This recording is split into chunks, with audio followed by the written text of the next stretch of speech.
how many of you are familiar with the name Ida Mae Fuller? Ida Mae Fuller was the first Social Security recipient.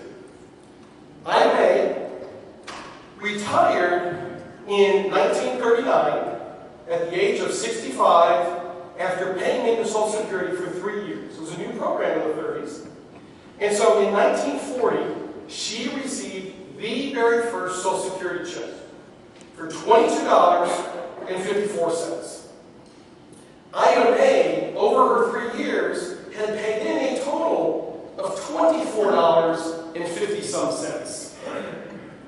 Ida Mae lived to 100 years old and collected nearly $23,000 in Social Security benefits.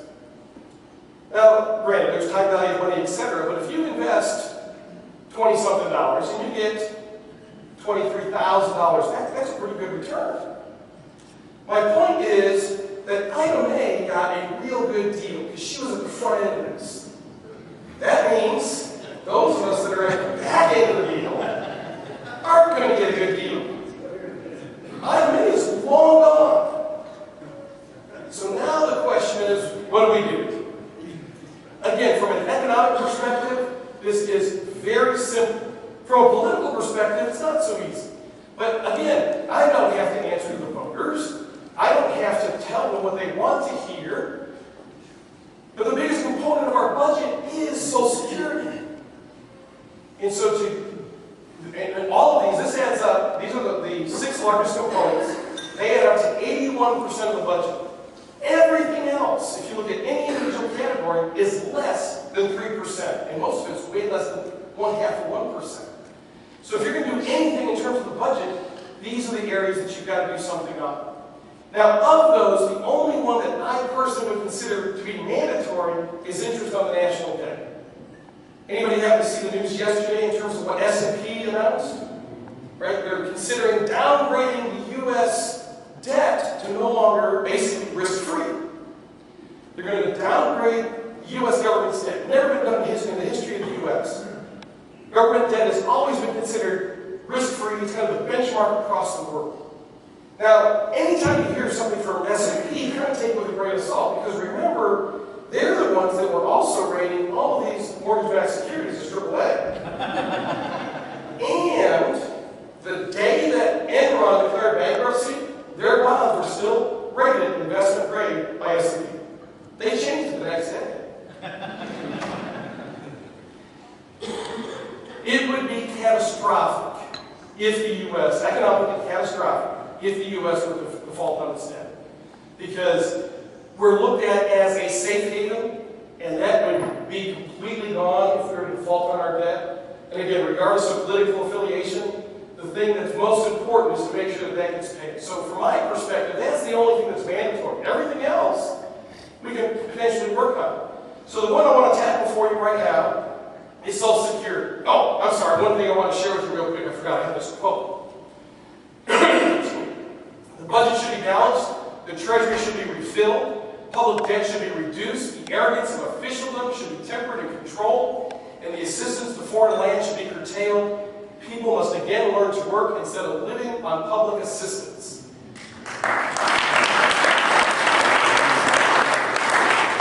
What, Mike? I didn't say that.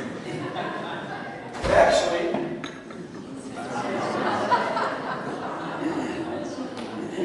going back in history, the most largest successful empire was the Roman Empire. Nice real big book, The Rise and Fall of the Roman Empire. And so it's, and again, I'm not one of these gloom and doom people. I don't think that we're on the brink of disaster here in the U.S. I don't believe Armageddon is about to come. But if you don't start to change now, there's going to be problems down the road. Social Security, as we know it today, is scheduled to run out of money in 2037. So that's combining both the old age and survivors insurance with the disability insurance. Disability insurance by itself is supposed to run out in 2018. Social Security by itself would be 2040, put them together. 2037 is going to run out of money, in the sense that the trust fund is exhausted. Now, that doesn't mean that nobody will get Social Security benefits if nothing's done in 2037.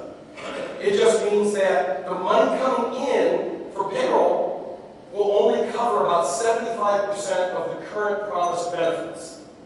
So if you're planning on relying on Social Security and 2037 is in your retirement period, start adjusting your budgets now.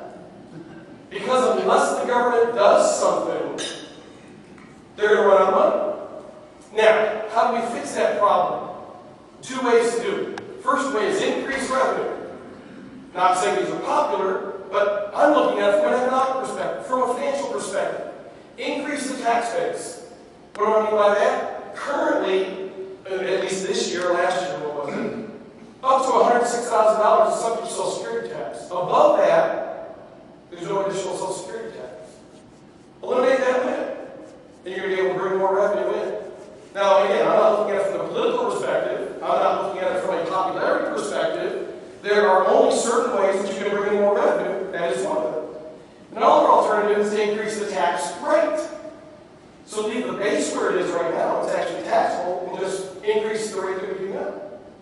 Or finally, increase the rate of return. Now, this is one of the things that Bush II had proposed, and then the stock market crashed, and people decided, well, maybe this isn't such a great idea, because if we try to increase the rate of return, it means we have to take on a lot of additional risk. And for a Social Security network, that's probably not the best of ideas. So it really does come down to just these three things. There aren't any other alternatives for increasing the revenue. You either increase the taxes, and you do that by increasing the rate or increasing the base, or you increase the rate of return that you're getting on those. So that's the one side. The other side is you've got to decrease expenditures. And so the only way to decrease the expenditures is you decrease the benefits, you increase the retirement age, or you have some type of means test. What do I mean by that? That once your income gets above a particular level, you no longer qualify for Social Security. Bill Gates, Warren Buffett are both going to collect Social Security. Is there any reason for that? Now, some might say, well, they paid into it, they should be out of it. Well, again, remember, I May paid into it. She got a lot more out of it. We already said some people, unfortunately, are going to get shafted at the end. People at the beginning got the benefit. People at the end are going to get the shaft the way it is right now. There's got to be some adjustment, or it's going to run out of money. There are no ifs, ands, or buts about that. It's just mathematical, right? We talk about adding up the numbers. So, by 2037, it's going to run out of money unless something is done. Got to get more money coming in or decrease the money going out. It's not particularly economically complicated. I'm not saying any of those solutions are going to be particularly politically attractive alternatives.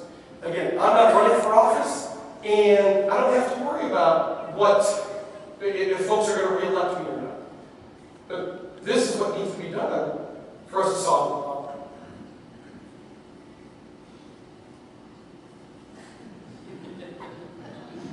So where does it leave us? I am cautiously optimistic. The last picture I want to share with you is this from the conference board, where they published what's called the Index of Leading Economic Indicators, the LEI. That's our blue line here. And the leading economic indicators is basically a group of 10 things that the conference board follows. And it looks at things like manufacturing capacity, we talked about that before. It looks at unemployment filings, it looks at the stock market, it looks at a variety of things. It puts these 10 things together, and those 10 things together do a pretty good job of predicting where the economy is going to go. The red line is the coincidental indicator, which is where the economy currently is. So the good news is if we expect the red line to basically go where the blue line is at, things are improving. Now, it's a slow improvement. So last month, from January to February, that's the most recent data, it increased by 0.8%. In December to January, it only increased by 0.1%. So you've got very slow increases in this, but it's still increasing. It's not going down, so that's the good news. On Thursday, the Conference Board will release their new leading economic indicators data. And so we'll see if that trend is continuing. It'd be really nice if we started seeing increases of 1 or 2% per month. That would really indicate that things are really starting to pick up. And that the economy should be going gangbusters here in another 6 to 12 months. But again, more recently it's been a little bit slow. So again, bottom line, I'm cautiously optimistic. I'm subject to the same whims that you are in terms of what happens in the economy. Gas prices go up, that impacts me. As a state employee, we're impacted, of course, by the recent budget talks. So state employees, particularly at the university, for example, and I'm sure many of you have had to do it in your own personal lives, we haven't seen any increase in salaries for the last couple of years, and probably not for another year or so. So we've seen, just like we were talking about with the government, our income's pretty much staying flat. We've got to do something in terms of the expenses. So, again, cautiously optimistic. We're, for the most part, I think, things are starting to get better, but you just never know about what they sometimes do. With that,